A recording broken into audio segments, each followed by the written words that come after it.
Hello, welcome to the Clark County Today Sportscast with me, Paul Valencia, along with our experts in school and sports administration.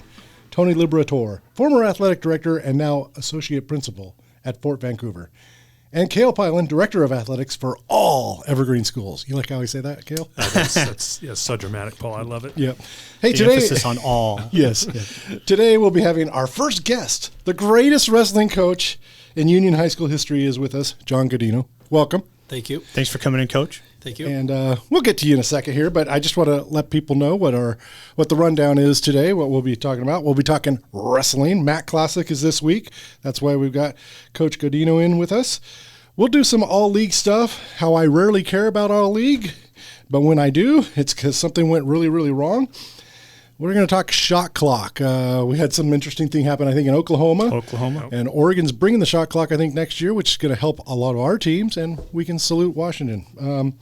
We'll do a little update on high school basketball. Super Bowl gloating for some. I'm still in mourning. And we'll talk a little bit about our old friend John Scukanec, who's doing something crazy with throwing a baseball around every day for a year, catch 365. So we'll do all that. But first, let's get to our guest.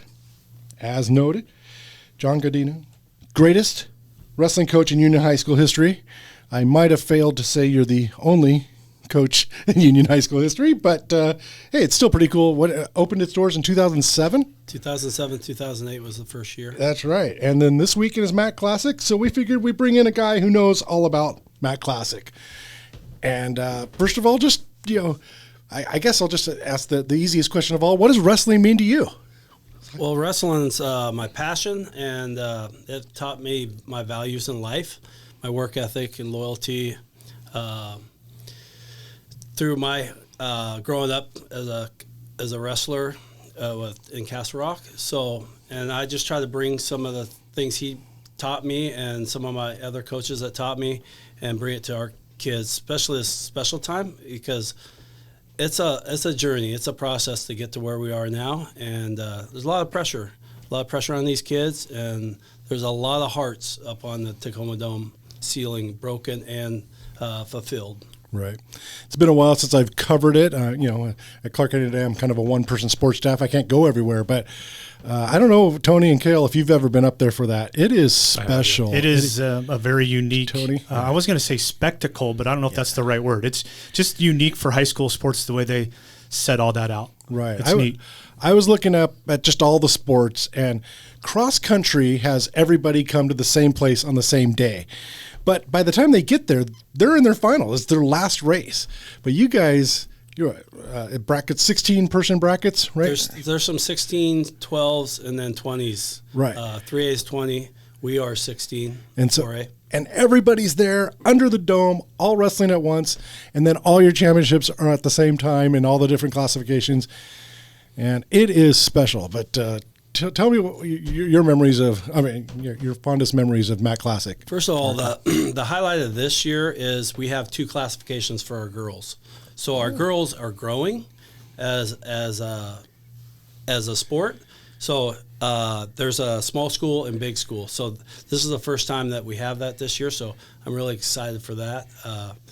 We won state a couple years ago with the girls. So that's great that the girls sports is growing. Girls wrestling is growing. But the Mac Classic to me means the payoff for the year-round. A lot of these kids are year-round wrestlers, and they devote so much of their time. Unlike basketball, wrestling, we go to a tournament, you're there all day long. So you weigh in at 7. Like we at regionals, we weighed in at 7. We were done at 7. So wow, 12-hour day. It's a 12-hour day, and it's the roller coaster of coaching. To me, coaching is harder than wrestling because you have all the emotion with your athletes, and you may watch someone wrestle really well, and then the next one not so well. So you go through a roller coaster all day long, and it turns out to be a long day. Mm-hmm. When I wrestled, I just had to worry about myself. And if I did what I had to do, the team was successful. So I think coaching, relying on the young men and women that I coach, is harder than me participating myself. So, Cale, Tony, you guys got anything right now? Well, I was just going to say, as far as high school wrestling fills a kind of a niche need for certain type of athlete, certain type of student athlete, I should say. And I think, coaches talked a little bit about that, the values that instills. I think about the big programs around here, just some of the history. I can remember as a kid, like just dual meets, and it would be standing room only. Yes. For some of the big rivalries. I can remember some Hudson's Bay, Columbia River, kind of the heyday of Vancouver public school wrestling, all that. So, I mean, there's a strong tradition of wrestling. And then, when I started teaching and stuff, it was, Battleground. Then when you guys opened up, I mean, you guys have always been pretty steady for a power. And so, congratulations on that and just keeping that tradition alive. Yeah, there's a lot of tradition in wrestling. So I before I went to Union, I coached at Heritage, and the Battleground Heritage dual meets, it was intense. So this area's always been tough. We have some clubs now more clubs, and so we're growing as a wrestling community, and hopefully, the fun part about this is we don't try to beat the area teams now. We root for our area kids. So it's fun, and the kids hang out at the Dome together. They all wrestle club together, and they all wrestle outside of our practice room, and they get to know each other. So we're going as a community. We're not going as Titans. We want to do well, but we Skyview and I love the coaches at Skyview, and we want our area to do very well. So we root for our guys, not against our guys, because we're not competing against them now. Hey, John, maybe you could talk a little bit about, obviously it was a unique experience being a part of it with you, opening a brand new high school and starting a program from scratch, which there are the challenges in doing that. But the nice part about that is there's nothing to undo. When the school was opened and the programs were started, it was on you to create the culture that was wrestling. Yeah, and I'm going to interrupt, Cale. I just want to our listeners. So Cale Piland went from Evergreen to Union. He was a football coach. He was known as a football coach, but he became the athletic coordinator at Union when it opened, and football coach. So you helped start all the athletic programs at Union High School, including wrestling. So I just wanted to give a little perspective on that. Go ahead, Cale. No. So there's the challenges in starting the program from scratch, but I think what can be more difficult at times is being able to maintain a level of excellence like you have with the Union Wrestling program for the entirety of the school's history. So maybe talk a little bit about the program's core values and what you've been able to do to sustain the level of success that you've had with the wrestling program over the entire history of the school. So when I took over Union, I didn't really know that clientele. I was used to coaching at Cascade and Heritage. I didn't know what I was getting into. And then I was told I had to build a culture. And coming from Castle Rock, a strong culture, I had to make a culture. When we first started, I didn't know what kids I was getting, and we just had a small group of kids that wanted to work hard. So we started out small, and I knew I had to get the numbers up so we have depth in the wrestling. So luckily I had Ricky Simone there. He was my go-to guy, my leader. So we built the culture together. And then I had a good freshman class coming in, so that kind of helped out. And then I had Jake Virtue, who's a Army Ranger. He helped build the culture. So that group, the first young guys, so I relied on younger guys to build the culture. And then when Ricky left, I gave him a building block. So as our foundation, started our foundation. And so we just kept on growing on our culture and what we wanted to be. We wanted to be successful young men and women first. So we help out in the community. We feed the homeless. We do a lot of outside stuff. So that's the culture we wanted to build. And through that, we do moves and stuff to make money. So we move people. People call me, want to move. That's teamwork. And that's hard work. Mm-hmm. And so we work together as a team. So, yes, we get money for that, but it's more about the culture and building the culture and giving back to our community.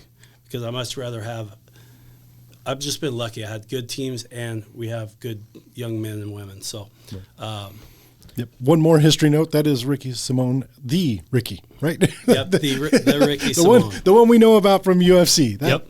Union High School, Vancouver, Washington. Now I have his little brother. He's a freshman this year. So, that's cool. Cool. Kind of fun. He's kind of giving back to the program. Yeah, that's cool. I got to tell you, as a journalist, when I covered wrestling all the time, and it was awesome and frustrating at the same time. First of all, wrestlers give some of the greatest quotes. They really do. Some of them get off the mat. They're all charged up. It's battle, and so they may say things that some coaches don't want to be said because it's a pretty emotional time on the mat. But what drove us nuts about Union wrestlers is they'd win a district championship or they'd win the Clark County championship, and all they'd want to do is talk about the team, which is great for you, but not always great for the journalists. It's like, we don't care about the team. There's 14 individual champions that I got to write about. I don't care about the team right now. I'll list that you won another team title because Union wins that thing every year. Right. Well, maybe not every year, but you know what I mean. I will promise you I will list the team stuff, but I want to know what's it like to win as an individual champion. And for so many of them, it's like team. And I guess, what's that all about? What we want to do, so individual wrestlers going to get theirs, but we want to do it as a team. So without any practice partners, we can't get better, right? Basketball, you can go shoot hoops and stuff like that. So it is an ultimate team sport. A lot of people don't see it as a team sport, but we can't do it by yourselves. Like, I had to bring in someone to wrestle Clayton Moss, to practice with Clayton Moss, because he couldn't get better unless I had a big guy to wrestle him. So our slogan is, "I'm nothing without my team." So I kind of developed that phrase, and when we get in trouble as a team. We don't ever single anybody out. So we're a team. Someone misses class or doesn't get grades, we run as a team, and it holds everybody accountable. So, yes, it's individual, but when I wrestled, I won it individually, and I won it as a team, but I'd much rather win it as a team. I would give up all of my successes. We're just lucky that we did both, but the team title, you're celebrating with your buddies, and it was just a lot funner than me winning it myself. So cool. Good. So I want to say, as we leave wrestling here for a second, if you ever have a chance to go to Matt Classic, though, one of the best things I've ever seen in high school sports in Washington is right before the championship match, they bring everybody out who's placed, and it's a parade of everybody who's placed, and then there's the national anthem and big flag, yep. And it is I'm getting goosebumps just thinking about it. That's how special it is. And I am not a wrestling expert, as you guys know, but that 10 minutes, that little parade right there is one of the greatest things in high school sports in Washington. Yep. Yeah, it's very cool to see. All right. Well, I appreciate you. Now, John, you're going to stick around with us and listen to us talk, and you can join too and tell me I'm an idiot when I talk about my opinions and stuff. All good. I'll stick around. All right. So thanks, Coach, for coming in. Thank you, Coach. Appreciate it, John. Ask me to. All right. So now we're going to do something a little on all league stuff, and this is a tough one for Tony and Cale sometimes because, again, they are administrators at their schools. They know a little bit more than the general public on what goes on in these things. So I'm not going to put you guys on the spot too much. I'll ask you some stuff. But we had an issue with an all-league selection with the coach of the year, and I'm going to go back 15 years ago, a long, long time ago. There was a girl who transferred into Evergreen High School, and she led the league in scoring and was not put on first team, second team, or honorable mention. And it was because the other coaches were a little upset. They thought that there was a little shenanigans with how she transferred into that school. So I wrote a column on it because, hey, she was eligible and she played and she was one of the best players in the league. So you're being petty and taking it out on a student athlete. I mean, it really bothered me. But that's pretty much when I stopped caring about all leagues, when that happened. And there's a few other things about it. We've had some softball teams in a 7-team league where 56 girls made all league team. And there's only that was coming up. It's like, are you kidding? If you show up for practice, you're going to make all league. So that kind of stuff. But in girls basketball, we had coach of the year, and I don't want to take away from the guy who won coach of the year because that was a great thing over at Prairie. They finished second, but we had Evergreen won one game, right, Cale? One game last year, correct, and they won the league title this year. New coach. Was not named Coach of the Year, and there's rumors going on that it's a little bit of, did Evergreen get too many transfers or too many new players or whatever? To me, they were eligible to play, and the coach turned it around, and they won a league title, and it just seems strange that he wasn't Coach of the Year. Cale, you want to talk about Coach Neal? Yeah, I mean, I don't want to get too deep into the weeds, obviously, because Charles is one of our coaches. Other than to say, I think he did a fantastic job this year. You can't take a program from 1-18 or 19 or whatever they were to a league championship, and the first league championship Evergreen girls basketball has won in 42, 43 years without being able to coach. So I don't know how or why people voted the way that they did, and I don't really necessarily even want to get into that, other than the fact just to say that Charles did a tremendous job, and I know Tony knows this, and John knows this too, because from being we've all played a role or a part in all league team selections over our careers, or oversaw certain sports, and it just seems to always be issues with all league teams. I mean, it's just you're never going to make everybody happy. Right. And Tony, but also without naming names and stuff, I have seen it's better if, and I don't know if you can do it always, but at the beginning of the season meetings, if you can set some parameters of how you're going to name all league, just SOPs kind of. Just to be kind of preventative around the pettiness, but I've seen it as well, and it's rough. Personally, my own experience, I thought the easiest all league meeting to run was football, two-way football. Everybody just went well, and the most difficult was baseball. For me. Yeah, just so many players and so many. Well, it was very similar to what you were talking about. We had to essentially make a distinction between like a school award. This is great. The kid's a senior. Yes, he's been a 4-year player, but that doesn't necessarily make him all league.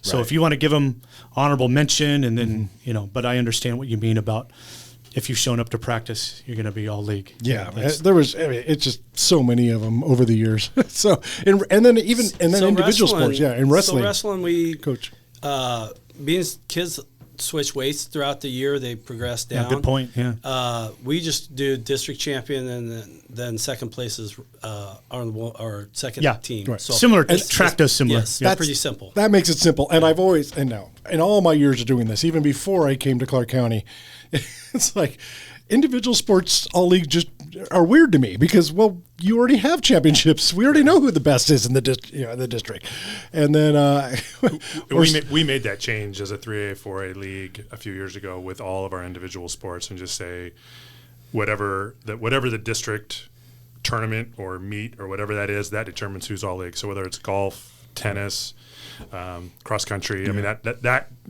the proof's in the results of what happens there. So it seems silly that we would be voting on those types of things. Right. But I think, I don't know if they'll ever go away or whatever. Sometimes in 4A right now, it's a 4-team league. In 3A, it's a 5-team league. And there are a lot of... And we've had conversations about coming together and combining for all league for that very reason. I mean, when you look, so if you just look at basketball, if you're a starter in the 4A league, well, you pretty much have a 1 in 4 shot, because 5 out of 20 starters are going to be first team all league, right? So not to take anything away from those kids, and the same thing within the 3A, it's 5 out of 25. It's a great honor for those kids, but if we were to come together, and now you're talking 5 out of 45 starters in the league, well, it carries a little more weight behind what that recognition means. And it's also interesting, some SOPs are, if you get a player of the year, or in some cases a co-player of the year, we take them out of the first team. So now basically you have 7 girls, I think, in the 4A were first team all league. Correct. 2 players of the year and 5 all leaguers. So now that's and then you throw the second team in, so that's over half the starters in the league are getting recognized as first or second team. And it's this balance, right? And and I don't want to sound hypocritical, because we've talked about a couple of episodes of honoring student athletes, right? And I think for the most part, that's what coaches want to do. True. But we still need parameters around that, and I think there are, like I said earlier, there's still good school awards, and program awards, that doesn't necessarily mean you're all league. Yeah. So I don't want to, to have that balance, and like Cale's saying, the watered down effect of it. But, everybody will make their own decisions. And hey, when you're 17 years old, it feels good to get recognized. Absolutely. But I do appreciate as a college athlete, it feels good. As a coach, when you get recognized by your peers, it feels good. So, but we also have, I think it's a meaningful recognition, but as far as what it means beyond that, I mean, colleges aren't recruiting off of all league teams. No. So, and sometimes I think parents and athletes get kind of stuck in that rut. Well, if my kid's not first team all league, they're not going to get recruited. No. I mean, if there are colleges who are recruiting based off of all league teams, whoever that coaching staff isn't going to be around for very long. Exactly. Right? So I'll go one more opinion on stuff, and then I'll shut up on it. But to me, if the athletes are eligible to play, then that's it. I mean, you can't hold it against them. You can't hold it against the coach. And if we're going to start doing, we're afraid one team had too many transfers, so we can't have that be the coach of the year. Well, then you should check inside your own house too, because I'm almost certain almost every basketball team in this county, at least every winning basketball team in this county, has some transfers. I know of one that doesn't, and they're the best team in the state, or one of the best teams in the state. The Camas girls basketball team doesn't have anybody who's moved in from another area. They've all been around since, I think, before middle school. But I'm almost certain almost everybody else has somebody who's moved in, and that's not a crime necessarily. If they're eligible, they're eligible. So you go from one win to a league championship, you've done a hell of a job as a coach. That's what I'm going to say. I guess that means if I had a vote, I'd be voting for Coach Neal. A coach can only coach the players he has in the practice or the room. So if they show up, I'm saying they're cleared, and I coach them up. So awesome. I agree with you. That's a great way of saying it. All right, we're going to move on to something little funny thing happened. Again, we record this podcast every 2 weeks. So now this is something that probably happened about 8 or 9 days ago. Was it Oklahoma, Tony? Yeah, let me try to find it again. My phone shut off. A basketball game that ended. It was 4-2. 4-2. So this is. Looks like it's the Weatherford Eagles beat Anadarko. 4-2 Oklahoma basketball. Obviously, no shot clock. Being in the Northwest, I'm not going to go look up how to say those town names. Sorry about that. Sorry about that, Oklahoma. Yeah, I'm sure. OSAA. I'm sure they're really going to be mad at us. But anyway, yeah, it's fascinating. And then I don't know how many states have the shot clock now, but just a few years ago, Washington was one of only just a handful of states that had it. And we're so used to it, and it's just such a better game with the shot clock.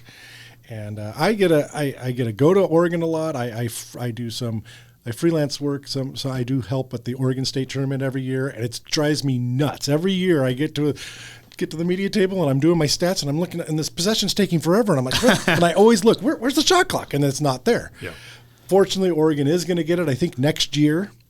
I think that's right. And that's going to help our teams in Southwest Washington who play in Oregon all the time, because it's just a different game. There's a lot of crossover. Yeah. And so I was wondering, Cale is, you guys are both a little younger than me, but I'm 51. So I remember no shot clock. And I remember watching Oregon State Stanford play like an 18-16 college basketball game. Your thoughts on just what it was like before the shot clock in college and then in high school? Cale, I played high school basketball and we didn't have a shot clock, and I don't ever remember. I mean, there would be times in games where we'd go four corners, and we called it four, and we were just running a weave, up kind of by half court above the key, running clock. Right. And so you had to then, if you were behind, I mean, there was different strategies, right? Because you had to, the only way you could stop the clock was either if you would try to get. I mean, I can remember times when we were behind and we would be instructed. We had basically 10 seconds to try to get a steal, and if we didn't, then somebody had a foul because we had to get. That was the only way we were going to get the ball back. Right. So just on the periphery of this, I worked with David Long for 21 years. Maybe not so much on the periphery, but I was looking this up for the podcast. Now I have no way to confirm this. But when River beat Rainier Beach in 2009, that was, I think, this was the last year Yes. without the shot clock. Yep. And now they had voted, obviously prior, I think, Cale, if you Yep. remember, to implement it in the 2009-2010 season. But this was one of those things, David Long borrowed, to take what Cale's talking about, took stuff from, his dad, Sonny at Lake O, but Dean Smith, Ralph Miller, we're just going to run this motion offense. We're going to get the lead. And Seattle Times still has the running blog of this game. Mm-hmm. And it's, it's all River free throws at the end, just exactly what Cale was talking about. And, David Long was great at this. Yes. And, River went to the finals, lost to, I think it was Franklin and Peyton Siva, who, started at Louisville, won a national championship his freshman year. But that was just one of those where River had two kids. Bjornstead ended up going to WSU, had some knee issues, unfortunately, and Thurston, had the inside-outside game and was able to, because there was no shot clock, they were able to make their way to the state finals. Right. And the argument on the other side is exactly what Dave would do with his teams, because it could be a great talent equalizer. Yes. And so you have to be very fundamentally sound to be able to hold the basketball and not turn it over for the duration of time that he was asking his kids to do that.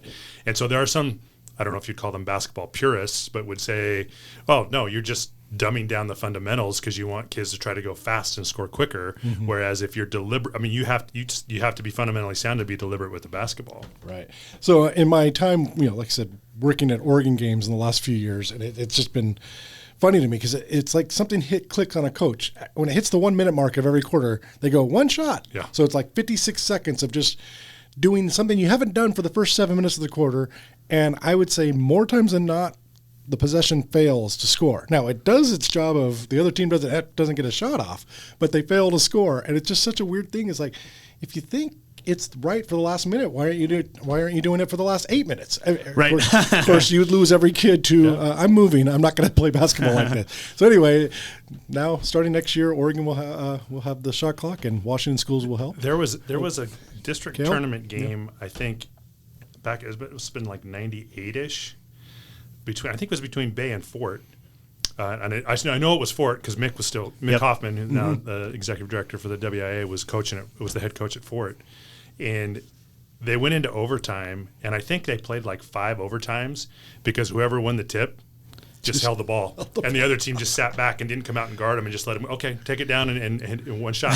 I don't remember that. It was crazy. It was out of battleground. So, John, in wrestling, you can't do this. An official will call delay a game on your guys. Stall, right? Yeah, they'll call a stall warning. So. Yeah. They tried to keep the scoring going. Yeah, I love that about wrestling. You have a 2-1 lead. You're not running around the mat getting chased. Yeah, right? it might be 2-2 real quick they'll do a stall warning and then they'll take a point away. I've seen that happen at the highest, at the Mac Classic. I've seen it. 2 stall warnings, the opponent gets a point. Oh, that's crazy. So, yeah.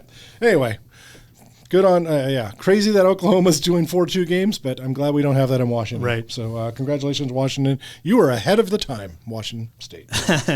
All right. So, speaking of basketball, let's see. The Camas girls and Camas boys, we've got to say congratulations to them. They've both made it already to the Sweet 16. The state regionals is what I call it. It is the state tournament. Yep. We know the Camas girls are going to go to the Tacoma Dome because they're going to be seeded in the top 8. We know that. We don't know where the Camas boys are going to be seeded, so they might have to win the state regional. But if they both make it to the Tacoma Dome, that'll be the first time for that school to both make it to the Dome in the same year. Cool. That'd be pretty cool. I think Kingsway Christian boys last night, I think they clinched a spot to state, and I think the Seton Catholic girls have also. And then we got all the 2As, 1As, and we still have 4A teams playing in the consolation rounds trying to get to state. So best of luck to them this weekend, and then the following weekend is state regionals. Correct. Yep. All right, what else? So we got, then we're going to Super Bowl gloating for some of us.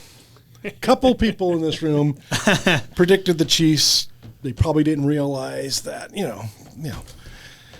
We're going tsunami. Yeah, we're all. The world is going to come to an end because the Chiefs won. Like last time, almost it did. So now, balloons are getting shot out of the air, UFOs. It's crazy stuff. I don't think this is a coincidence, but hey, congratulations, Tony. What do you think of the Super Bowl? You know what? I thought it was a good game. I don't think the holding call took away from any. I didn't think so. I mean, I get it. Right. And they could call that every play, and but I don't think that took away. It was a good game. Yep. Cale? No, I thought it was a great game. It was fun to watch. And I agree with Tony. I've never understood the logic of, like, when you get to a championship game of this concept of, you just got to let them play. Mm-hmm. Well, by not calling penalties or calling fouls, you are affecting the game, because that's not the way the game's supposed to be played. So, right. I mean, when the player admits, I held him. I mean, I don't know what the official's supposed to do in that point. Exactly. Did you watch the Super Bowl, Coach? I did. I went in Philadelphia, but it was a good game. It was entertaining. You're a better man than these guys for wanting Philadelphia. That Kelsey connection, I told you. Yeah. So, oh gosh, no. I loved everything about post game of this Super Bowl. Well, first of all, was it McKinnon who stopped at the 1 yard line? Yep. And I saw this on Twitter today. Someone took has a picture of him, taking a knee at the 1 yard line. All you're dreaming about is scoring a touchdown in the Super Bowl. And that would be in the record books forever. You could look it up and go, oh, I scored a touchdown. He stopped at the 1 yard line. No, he's probably instructed to do it, but it's just still tough to do it. He stopped at the 1 yard line for the betterment of the team. You were talking about that, Coach, about sacrificing for the team. And he did that. He sacrificed personal glory for the team. And I just love that. But I also loved how the Eagles responded to all of this. The guy who held said he held. Yep.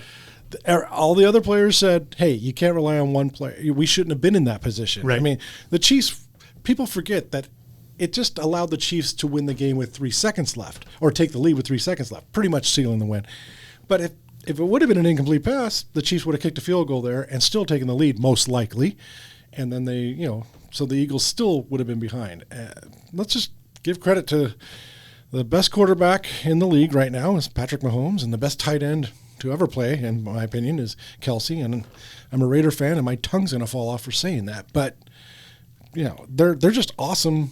It's an awesome football team and a great coach. And it was a pretty darn fun football game to watch. No, I think you made an excellent point, Paul. The example that Philadelphia set for young athletes and the way to handle defeat. And, I mean, they could have come out and said, whatever they wanted to. None of them did. None of them said that call was the difference in the game.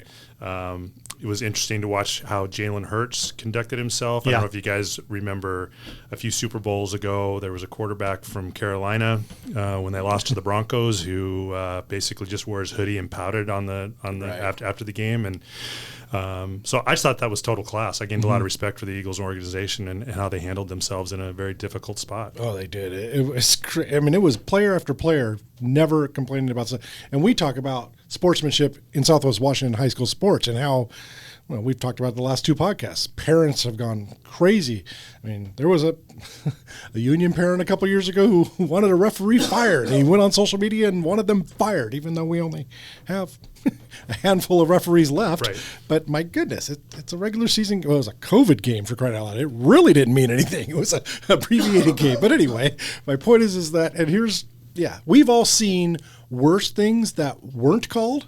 Yes. But we've also seen that exact thing called a lot. So, and when the Eagles themselves said it was a penalty, you just got to accept that. And I just loved how everyone handled themselves after the game. It was class for both football. I think that coach told them, hey, we're going to be back. This is just a journey. We'll be back. Mm-hmm. So we'll get ours. So I really thought that was classy. Yeah, that is cool. So, hey, you guys probably haven't seen it because it just posted today. Actually, I did read it today. Oh, cool. Tony read my article. I have a fan. So I wrote an article on John Scukanec, and I hope I'm saying that right. You are. But I am, yeah. Yep. So that's right. You're close friends. I am. And then you went to school with him. He was a couple years older than you. He was a year older than me, but I played high school football with John. Yeah. And now he's 6'6", 300 pounds. And I've got this in the story. People say, why'd you play football if you love baseball so much? And he goes, because I'm 6'6", 300 pounds and I can play football. And I can't hit. Otherwise, I would have played baseball my whole life. But he made it to the Pac-12? Pac-10? I don't know. Pac-10 back then. Yep. My gosh. He's old. So anyway, but now, and of course we know he's on the radio a lot on his brother's show. But a year ago or so, almost a year ago, he started playing catch with somebody, a baseball, he wanted to do it for a year, Catch 365. And it's so funny.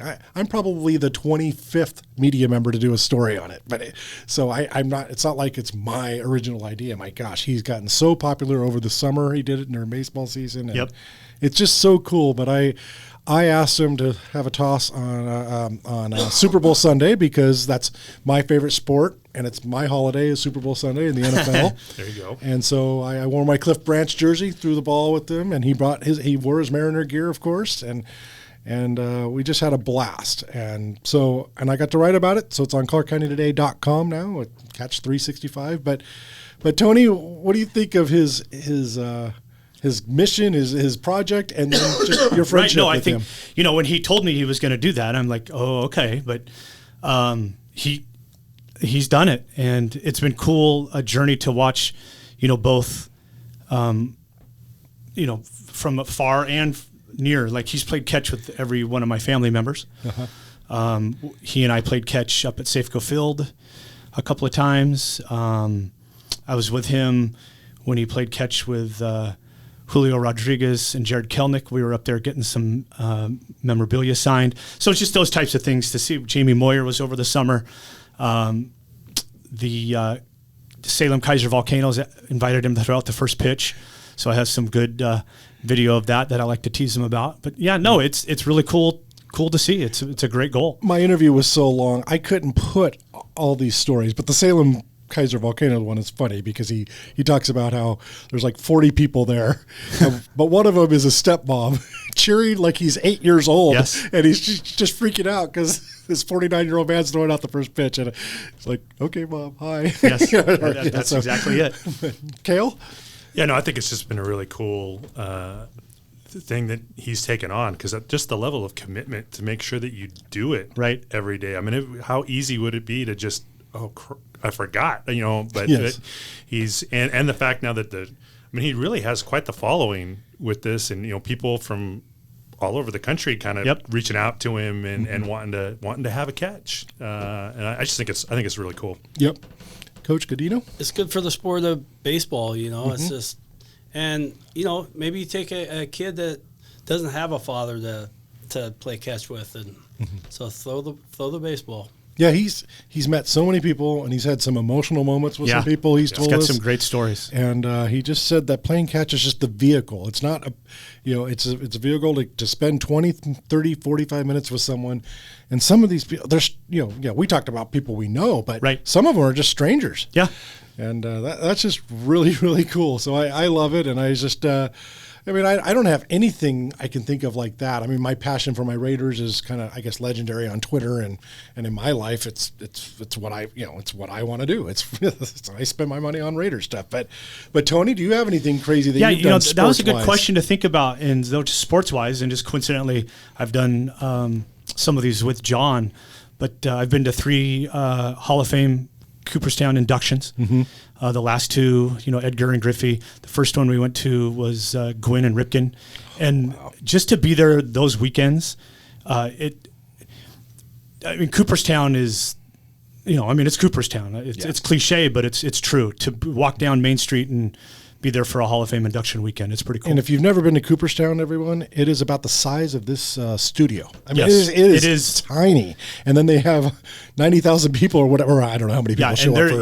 But they have podcast isn't the time, but it has some great stories. But great. Yeah, Cale, what do you? I don't have a lot, but there is obviously I've the passion for the Northwest teams, the Mariners, the Seahawks, and the Blazers, and have actually traveled to watch the Seahawks play on the road, mainly because it's fun to go see other stadiums and whatnot. But the Seahawks have gotten so darn expensive; it's almost a wash to buy road tickets sometimes and travel to go watch them. But I will say it, and I hate to, pump up another one of your AFC West rivals, but it'll never happen again. But one of the greatest trips we ever took was to watch them play at San Diego. I don't know if you ever went to a Raiders game in San Diego, but the nicest people. I mean, we're in all our Seahawk gear, and we were getting invited to everybody. We're just walking through the parking lot, and there's tailgates going on. Hey, come on over. You want to join us? And just super nice. And then we lost the game. And after the game, there was nothing in it was the same type of deal. Hey, do you guys want something to eat? I was blown away by how cool. And of course, you're in San Diego, so who doesn't love being in San Diego, right? 75. Yeah. I guess except the Chargers because they're not there anymore. Exactly. And when the Raiders played there, it was a Raiders home game anyway. Yes. Because we took over their stadium all the time. Now people take over our stadium all the time. So because Vegas is Vegas. John, what about you? Any crazy sports passions that you've done? I've been to a few games, NFL games, and Major League California Angels. I used to go to those games. My aunt lived by there, so. And you just aged yourself with California Angels. I did. I'm a little older than most everyone here, so it's just fun to get out and watch good sports, good athletes, and like you said, the tailgates. I went with Albert Alcantar to Oregon State, and it's like. It's friendly, and then they play a game, and then it's friendly again. So it's just fun. Alcantar's a great guy too. Yep. And for me, it's most of these Raider things. I've done so many of them. I know, even this season, me and my daughter went to the Denver Broncos. The Raiders beat the Broncos, but we flew out. My daughter had a play at Evergreen High School. She's part of the theater group, and they had the after party because it was closing night. So she didn't get home till like 12 or 1. We had a 5 a.m. flight, flew to Denver, watched the game, went to overtime, and then just flew back. We didn't stay at a hotel or anything like that, just went to the game. And that's a cool memory from this year. And then before I had season tickets, the Raiders played an 8:30 kickoff because the A's, this is back when we were in Oakland, and the A's had a playoff game on Saturday, so they needed a 24, 30 hours to get the field ready. So I drove all day Sunday listening. It was just me. Drove all day Sunday to Oakland listening to all the day games. Got into the stadium, watched the game, Raiders won, and I drove home. No hotel, just and I just could not do that. I just I have to stop in Medford, I think. Yeah, I probably stopped at an In-N-Out burger or two, but yes. Anyway, I mean, whatever your passion is, go for it, I say. And so I love John Scukanec doing this thing. Yep. So. But hey, we've gone about 40 minutes. I don't know if you guys want. Oh, Paul, one more. Okay. And I told you this. Tony's gonna. You thought I'd forget. Okay. One of your passions is Prince. Yes. And his music. Yes. So I got a trivia question for you today. If you don't know it right away, we can answer it next podcast. Is that okay? Okay. All right. So the song title of Prince's first top 20 hit. Ooh. Oh gosh. I don't think it was. Oh gosh! Top 20 now. Top 20. I know. I want to be your lover. Maybe that's it. Okay. Woo. For Double Jeopardy. Do you know what year? You remember? 78 or 79. 79. Okay, nice, Paul. And by the way, I have 3 witnesses in the studio. I did not look at my phone. Look. I promise. So that was just all right. And I will not sing it for you because that's his really high falsetto one, and I really can't do that. But there are some songs I can do. You get me at a wedding reception, I can do "Let's Go Crazy" and get everyone going. Yeah, it may not be good. First dance when doves cry. But you heard it here, folks. If you want a party starter for your daughter's wedding this summer, bring Paul Valencia. I can sing "Let's Go Crazy," and again, it may not be sounding good, but it's always funny when the 51-year-old overweight guy sings Prince. So we appreciate it. Thank you. I do it with all kinds of passion. So anyway, hey, thanks a lot for listening, and we'll be back in a couple of weeks. We're not sure exactly when. We got some scheduled things going on, but we'll figure it out. But hey, thanks, Coach Godinho, for joining us. Coming in. Best of luck at Matt Classic. Yeah, have fun. Thank you. All right. Take care, everyone.